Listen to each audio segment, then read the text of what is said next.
आलोचना का समय, समय और साहित्य, दृश्यांतर, बहुव्रीहि, अनासक्त, आस्तिक, कविता का वर्तमान, कथा विचार, तुलसीदास का स्वप्न और लोक, नौटंकी, लोक परंपरा और संघर्ष, आधुनिक कला आंदोलन, भारतीय नाट्य परंपरा और आधुनिक रंगमंच, सभी आलोचना, तथा 2 उपन्यास, सोन बरसा और समय की रेत पर। अंग्रेजी में भी 3 पुस्तकें इनके नाम हैं, जो मूल पुस्तक का अनुवाद है। बहुव्रीहि, versatility incarnate, Rabindranath, home and the world, artist directory. इनके द्वारा 12 संपादित पुस्तकें हैं। कला विचार, कला परंपरा, कला पद्धति, विद्या की उपलब्धि, त्यागपत्र, सम्यक, कलाकार निर्देशिका, प्रतीकात्मक, 2 खंड, जैनेन्द्र संचयिता, सृजनात्मकता की आयाम, उदय प्रकाश, रविंद्रनाथ, घर और बाहर, केदारनाथ अग्रवाल रचना संचयन और नेमीचंद्र जैन रचनावली। ललित कला अकादमी के संपादक के रूप में भी अपने कई महत्वपूर्ण कार्य किए हैं। आपके सम्मानों की भी लंबी श्रृंखला है। डॉक्टर जोशी को उनके उल्लेखनीय सेवाओं के लिए बिहार राष्ट्र भाषा परिषद, पटना का साहित्य सेवा सम्मान, संस्कृति विभाग, बिहार सरकार का दिनकर सम्मान, गृह जनपद गोपालगंज का गोपालगंज गौरव सम्मान, हिंदी अकादमी दिल्ली का साहित्य कृति सम्मान, आलोचना में विशिष्ट योगदान के लिए देवी शंकर अवस्थी सम्मान, संपादन आलोचना सम्मान, प्रमोद वर्मा स्मृति सम्मान, आचार्य हजारी प्रसाद द्विवेदी सम्मान और लोक कलाओं में उल्लेखनीय आलोचनात्मक योगदान के लिए इंडियन फोक आर्ट फेडरेशन का फोक आर्ट एम्बेसडर अवार्ड भी मिल चुके हैं। इसके अलावा इन्हें विश्वविद्यालय अनुदान आयोग, केंद्रीय संगीत नाटक अकादमी, मानव संसाधन विकास मंत्रालय, माखनलाल चतुर्वेदी पत्रकारिता विश्वविद्यालय, Bhopal India foundation for the arts, Bangalore Raza foundation, Delhi तथा संस्कृति मंत्रालय, भारत सरकार की वरिष्ठ अधिवृत्तियां भी मिली हैं। आपने सांस्कृतिक यात्राएं भी की हैं। इन्होंने साहित्यिक और सांस्कृतिक आयोजनों के सिलसिले में लगभग पूरे भारत की यात्रा की है। इस दौरान इन्होंने साहित्य, नाटक, रंगमंच, चित्रकला आदि के विभिन्न पक्षों पर विश्वविद्यालयों, संग्रहालयों, महाविद्यालयों तथा संस्थाओं द्वारा आयोजित शताधिक आयोजनों में भागीदारी भी की है। इसके साथ साथ आपने जर्मनी, बेल्जियम, पोलैंड और इटली की सांस्कृतिक यात्राएं भी की हैं, जो संगोष्ठियों में भागीदारी के लिए हुई। अब मैं आमंत्रित करना चाहूंगी श्री जोशी जी को चंद पंक्तियां कहना।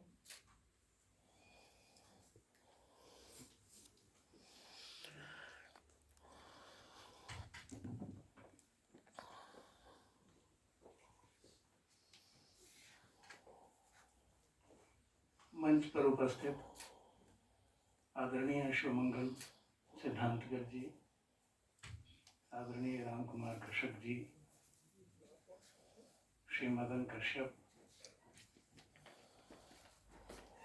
श्रीमती सुमति मिश्र जी,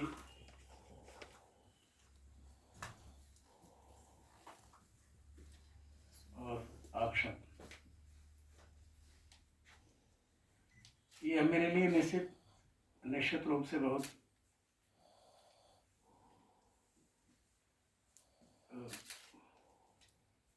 तकलीफ दे समय है।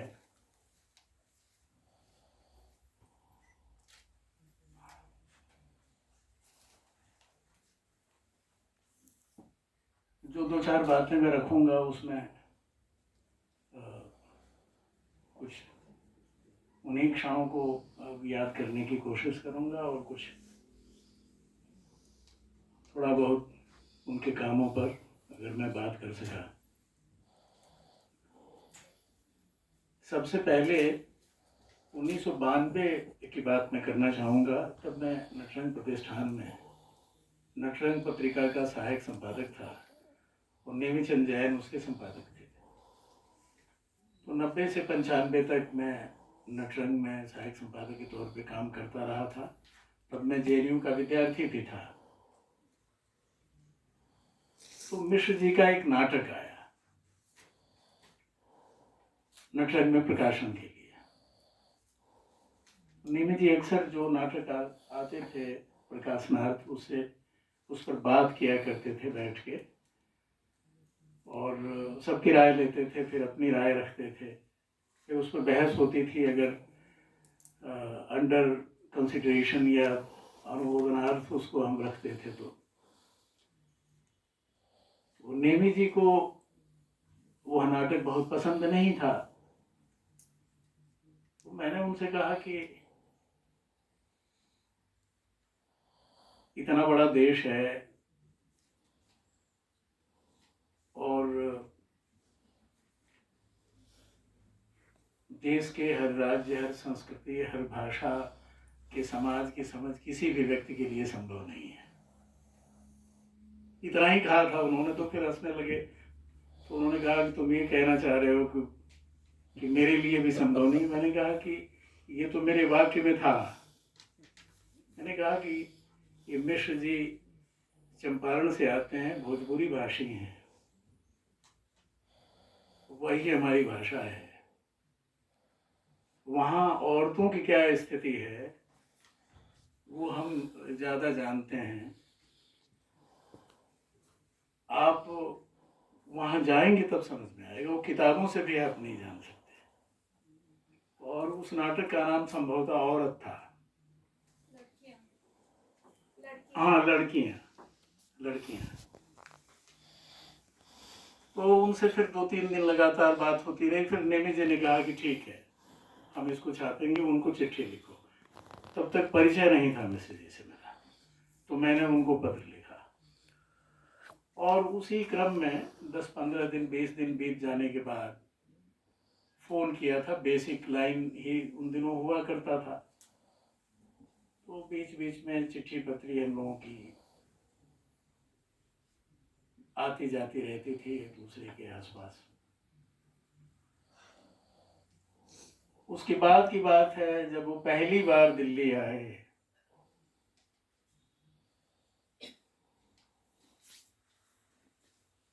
तो मैं कहीं गया हुआ था, घर पे नहीं था। तो पता तो उनके पास था ही और पहले से सूचना नहीं थी कि वो दिल्ली आ रहे हैं। तो मेरे घर गए, फिर वो कॉल बेल बजाया, फिर मेरी लड़की निकल के आई, फिर उन्होंने बताया। तो फिर उनको बिठाया, चाय वाय पिलाया।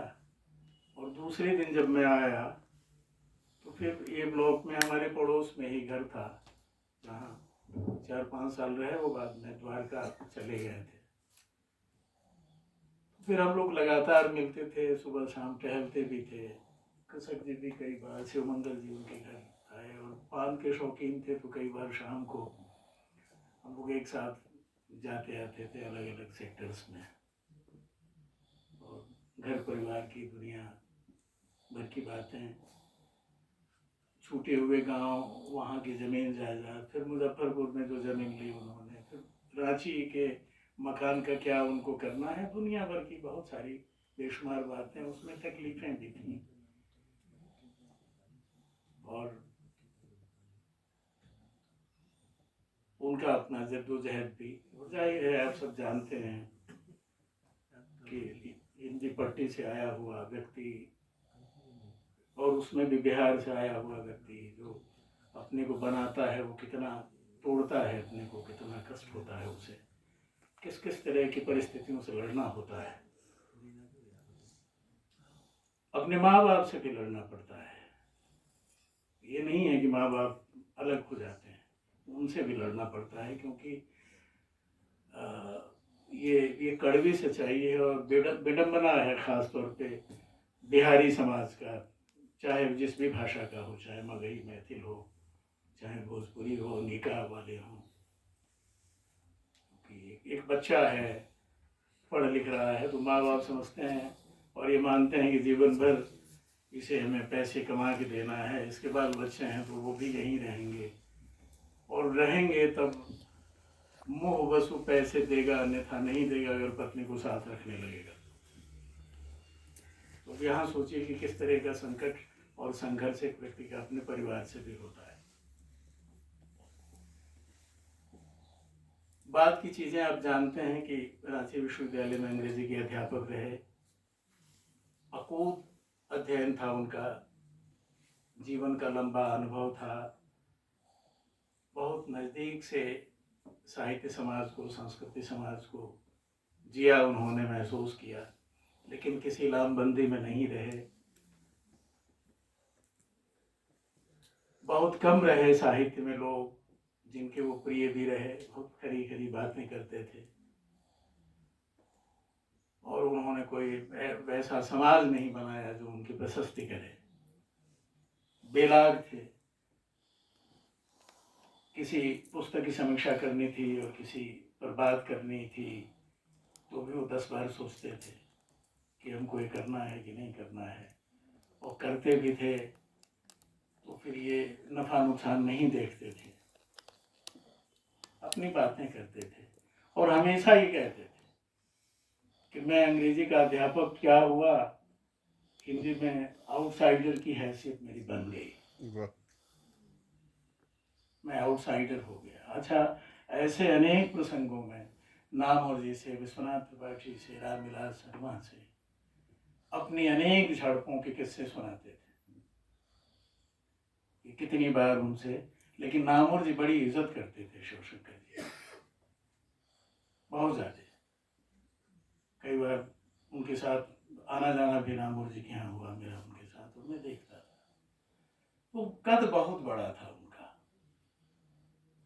बहुत अच्छे आलोचक थे, गजलकार थे, कवि थे, बड़े अच्छे नाटककार थे, कहानीकार थे। लेकिन एक तो स्वास्थ्य हमेशा साथ नहीं देता था, फिर प्रांतीय विश्वविद्यालय में नौकरी करना, नाना तरह के संकटों के बीच वहाँ समय न होना, फिर परिवार का पोषण और बाल बच्चों को देखना, तो जिस हद तक उनको समय मिलना चाहिए था उस हद तक समय उनको मिला नहीं कि वो ज़्यादा काम कर सकते। लेकिन फिर भी जो उन्होंने किया है, आप उनकी एक किताब है, वैचारिक पुस्तक है आलोचिका समास, पढ़ के देखिए कि किस तरह से सूत्रों में उन्होंने बातें कही हैं। और केवल हिंदी पट्टी की और भारत की बात नहीं है, वो वैश्विक परिदृश्य पर बातें हैं और सूत्रों में आप 4 सूत्रों को मिलाकर एक किताब तैयार कर सकते हैं। वो इतना व्यंजक ग्रंथ है। और कहानियां लिखी हों या नाटक लिखा हो तो उन्होंने विशुद्ध यथार्थवादी ढर्रे पर रचनाएं अपने की, और यथार्थ का वह इकहरा पैटर्न उनका नहीं था कि इकहरे पैटर्न पे बात करें और किसी खास विचारधारा की मुरादी करें। यथार्थ का उनका जो पक्ष था वो दोनों स्तरों पर था, जब दोनों तरफ झांक के देख सकते हैं। माँ बाप की प्रतिष्ठा बेटे को करनी है, लेकिन माँ बाप की भूमिका अगर विडंबनात्मक है तो उस पर भी प्रहार करना है।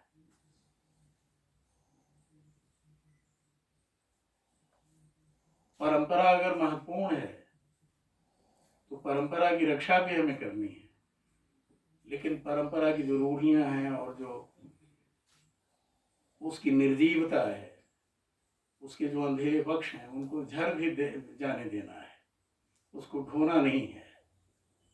इस पर भी लंबी बातें करते थे, और जो लोग मिले हैं उनसे वो जानते हैं कि उनके होठों पर एक स्मित हंसी बनी रहती थी, मुस्कुराते रहते थे। वो पान की गिलौरी के साथ जब शब्द फूटते थे वो अद्भुत आनंद आता था। वो एक अलग तरह की फकड़ रईसी कह सकते हैं जो उनमें थी, वो झलकती थी हमेशा। वो बहुत नज़दीक से उनको देखा, उनके जीवन के अनेक पक्षों का, घटनाओं का साक्षी भी रहा, लेकिन ये सचमुच यकीन नहीं हुआ, जैसा कि अरुणिमा जी कह रही थी, उनको देख के कभी नहीं लगता था कि इतना जल्दी चले जाएंगे। पहले घुटनों से भी बड़े परेशान रहते थे, चलने में बड़ी दिक्कत होती थी, सीढ़ियाँ चढ़ने में असुविधा होती थी, फिर ब्रेन हेमरेज हो गया। जिस तरह का ब्रेन हेमरेज हुआ उनका, वह अप्रत्याशित था कि उसमें कोई जीव बच नहीं सकता था, उसमें वो सरवाइव कर गए, बच गए, कुछ भी नहीं हुआ और पूर्ववत हो रहे थे वो। और अचानक रोहिणी से द्वारका जाने के बाद कुछ समय बाद मामूली सांस की समस्या ने उनको उठा लिया।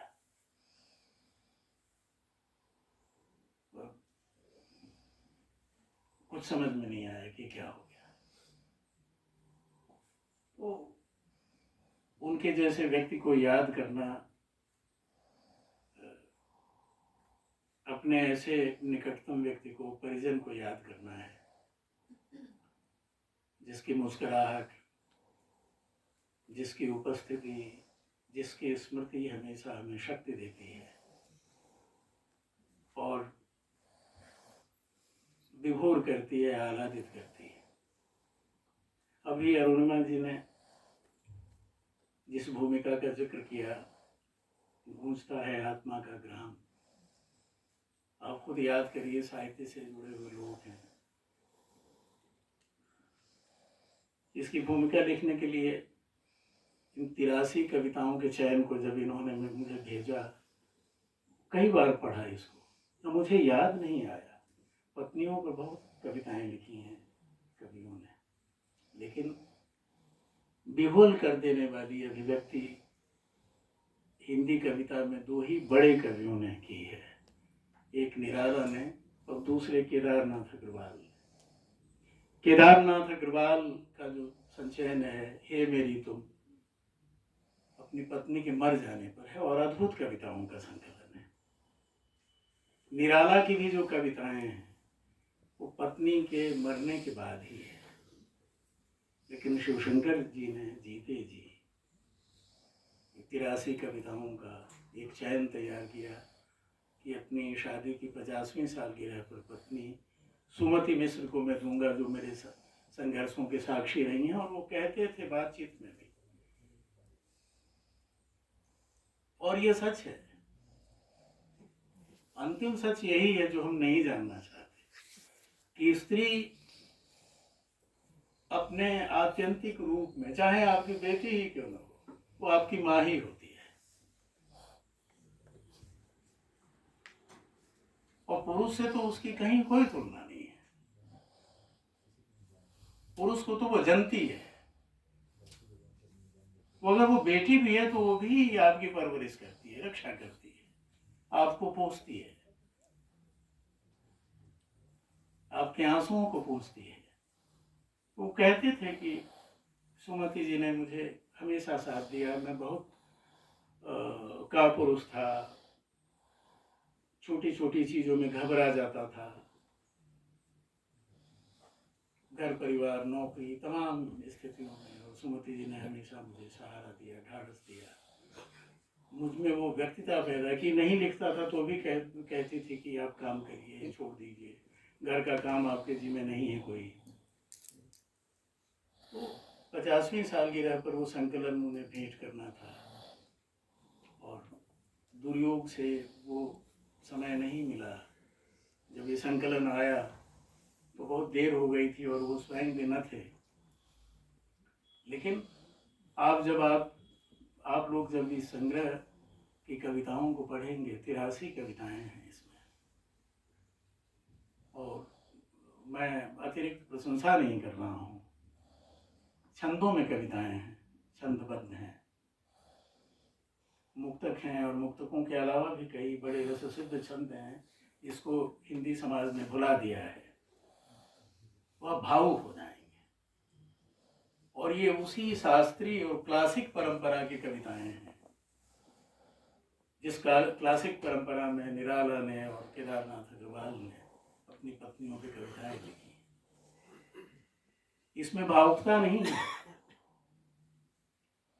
एक पति अपनी पत्नी के लिए कविताएं लिख रहा है तो उसमें आप वात्सल्य भी खोज सकते हैं, उसमें रति भी है, उसमें श्रृंगार भी है, उसमें प्रार्थना भी है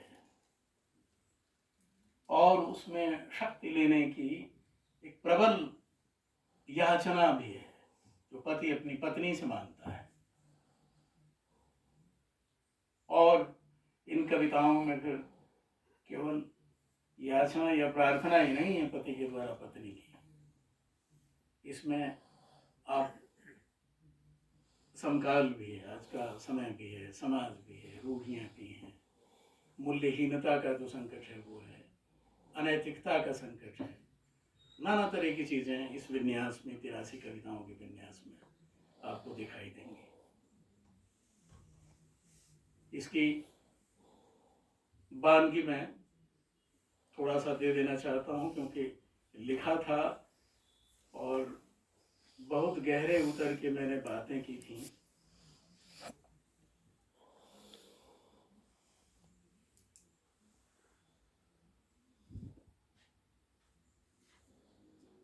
गूंजता है आत्मा का ग्राम, हर सुबह हर शाम, होठों पर हृदय में नाम तेरा नाम।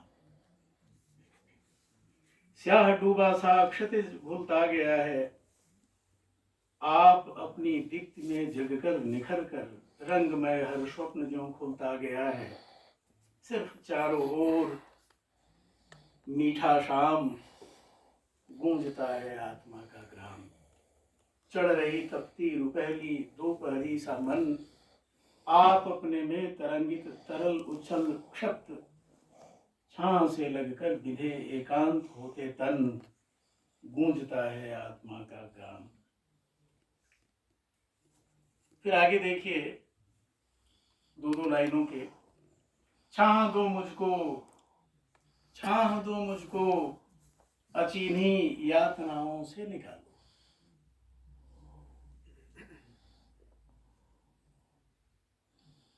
कि पति पत्नी से कहता है, देखिए मैं तो जैसे बिखर चुका था, तूने मुझे संभाल लिया। आगे देखिए, तुझसे मेरा तनमन जीवन, तुमसे सब संसार, मुझ पर तुझ पर बलिहारी मैं जाऊं, तू है मेरा प्यार। अंत में दो छोटे छोटे पद, और अब भी मैं अकेला, पास इतना दूर फिर भी जिंदगी का अजब खेला। और अंत में, पूर्वा की सिहरन सी छू छू जाती तेरी याद, सांझ सवेरे जाने कितना आती तेरी याद। तो ऐसे शिवशंकर मिश्र को, यह उनके मूल्यांकन का समय नहीं है, न ज़्यादा बात करने का समय।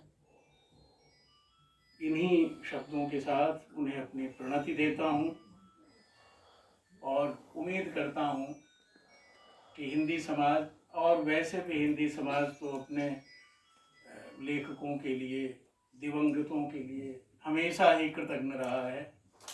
उसे फर्क नहीं पड़ता कि कौन उसके बीच से चला गया, किसको उसकी ज़रूरत है, लेकिन फिर भी हम उम्मीद करते हैं कि हिंदी समाज उनको पढ़ेगा, उनको जानने की कोशिश करेगा। उनकी और बहुत सारी जो अप्रकाशित चीज़ें हैं वो हमारे सामने आएंगी और उनको हम जानने का प्रयत्न करेंगे, उनको देखने समझने का यत्न करेंगे और हम सब अपने अपने हिस्से के शिवशंकर मिश्र को प्राप्त करेंगे। इन्हीं शब्दों के साथ मैं उनकी स्मृति को नमन करता हूँ। आपने हमें सुना, साधुवाद।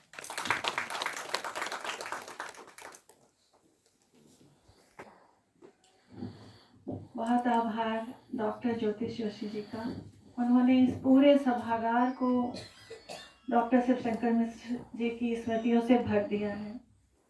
और अभी उन्होंने कहा कि शायद ही हिंदी का जो साहित्य समाज है कि किसी के गुजरने के बाद उनको याद रख पाता है, लेकिन मेरे पिता डॉक्टर शिवशंकर मिश्र जी थे, जो लेखक तो थे ही, एक पाठक भी बहुत अच्छे थे।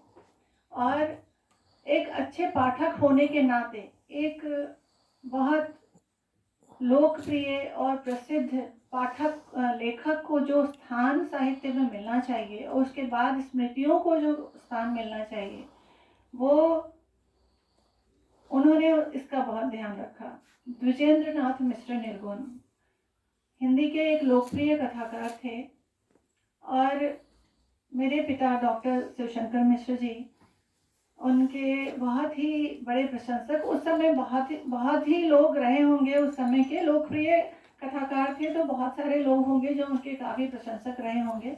लेकिन आश्चर्य की बात ये थी कि जैसे कि अभी ज्योतिष जोशी जी ने कहा कि लोग उनके दिवंगत होते ही लोग उनको भूल जाते हैं, लेकिन जब द्विजेंद्र नाथ मिश्र निर्गुण जी की जन्मशती आई और कहीं भी कोई कार्यक्रम नहीं हो रहा था तो उनके लिए बड़ी पेशोपेश की स्थिति बनी और एक उनकी जन्मशती को एक यादगार रूप में बनारस में कैसे कोई कार्यक्रम आयोजित किया जाए और कैसे कार्यक्रमों का सिलसिले की वो शुरुआत कर सकें, इसके लिए वो जितनी जद्दोजहद के साथ बनारस गए, जो बहुत कम इधर उधर जाया करते थे। और उन्होंने इस संस्मरण में लिखा भी है कि माँ चाहती थी कि वो दिल्ली और रांची के सिवाय भी कहीं जाया करें, लेकिन ऐसा बहुत कम संभव हो पाता था। लेकिन निर्गुण जी के लिए उन्होंने इस कार्यक्रम को के आयोजन हेतु बहुत लोगों के साथ संपर्क किया और इसी संस्मरण, इसी तरह के सारे कार्यक्रम के आयोजन और लोगों की जो प्रतिक्रियाएं थी उन सबको ध्यान में रखते हुए उन्होंने निर्गुण जी पर एक संस्मरण लिखा है। और हमारी तीसरी पुस्तक भी वही है जिसका शीर्षक उन्होंने दिया है नीलकंठ निर्गुण। नीलकंठ निर्गुण, अब मैं पहले अनुरोध करूंगी कि प्रत्यक्ष या आस्था कोई भी आ जाए नीलकंठ निर्गुण की किताब लेकर, जिसका हम विमोचन करेंगे।